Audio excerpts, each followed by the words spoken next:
চতুর্থ প্রজন্ম পেরিয়ে এখন বিশ্ব সামরিক শক্তিগুলো দৌড়চ্ছে ষষ্ঠ প্রজন্মের যুদ্ধ বিমান নির্মাণে। যুক্তরাষ্ট্র কয়েক বছর ধরেই এই প্রযুক্তি নিয়ে গবেষণা চালালেও প্রথম সফল টেক অফের মাধ্যমে ইতিহাস গড়েছে চীন। 2024 সালের 26 ডিসেম্বর চীনের দুই শীর্ষ বিমান প্রস্তুতকারক প্রতিষ্ঠান চেংদু এবং শেনইয়াং দুটি ভিন্ন মডেলের যুদ্ধবিমান আকাশে ওড়ায়। চেংদুর তৈরি যুদ্ধবিমানটি 3টি ইঞ্জিন বিশিষ্ট এবং আকারে বড়, যার কাঠামোতে যুক্ত হয়েছে ডেল্টা আকৃতির উইং। অপরদিকে শেনইয়াং এর জেটটি অপেক্ষাকৃত ছোট এবং এতে রয়েছে দুটি ইঞ্জিন। দুটি মডেলেই অনুপস্থিত রয়েছে উলম্ব এবং আনুভূমিক স্ট্যাবিলাইজার, যা ষষ্ঠ প্রজন্মের যুদ্ধবিমান প্রযুক্তির বৈশিষ্ট্য।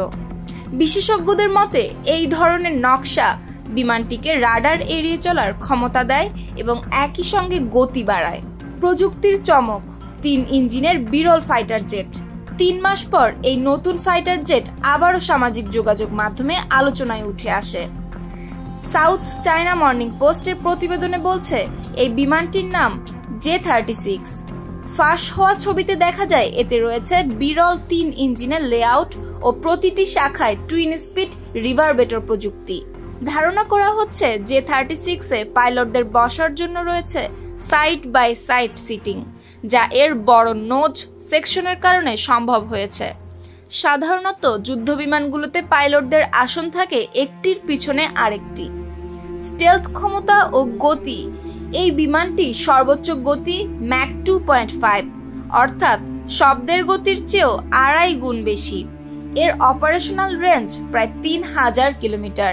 এর ফলে এটি দীর্ঘ সময় ধরে রিফুয়েলিং ছাড়াই মেশিন পরিচালনা করতে পারে। বিশ্লেষকরা ধারণা করছেন যে J-36-এ ব্যবহৃত হয়েছে WS-10 বা WS-15 সিরিজের 3টি শক্তিশালী ইঞ্জিন, যার ফলে এটি যে কোনো সময় সুপারসনিক গতি ধরে রাখতে পারে, এমনকি সুপার ক্রুজ মোডেও চলতে সক্ষম। স্টেলথ প্রযুক্তি ও রাডার শোষণকারী উপাদান ব্যবহারের কারণে বিমানটি রাডার এড়িয়ে সহজেই শত্রুর এলাকায় প্রবেশ করতে পারে।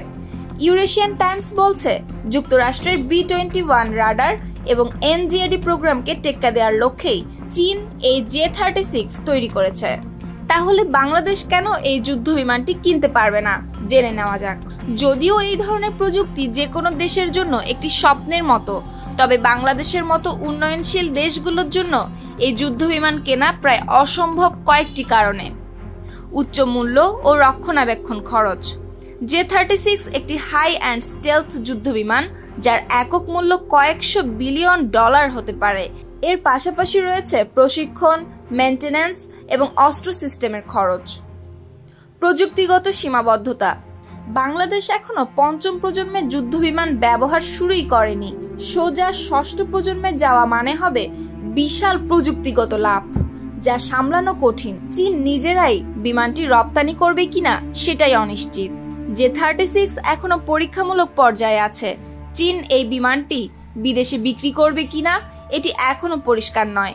অনেক সময় এই ধরনের উন্নত প্রযুক্তি নিজেদের জন্য সংরক্ষিত রাখে উৎপাদক দেশ। ভূ রাজনৈতিক চাপ।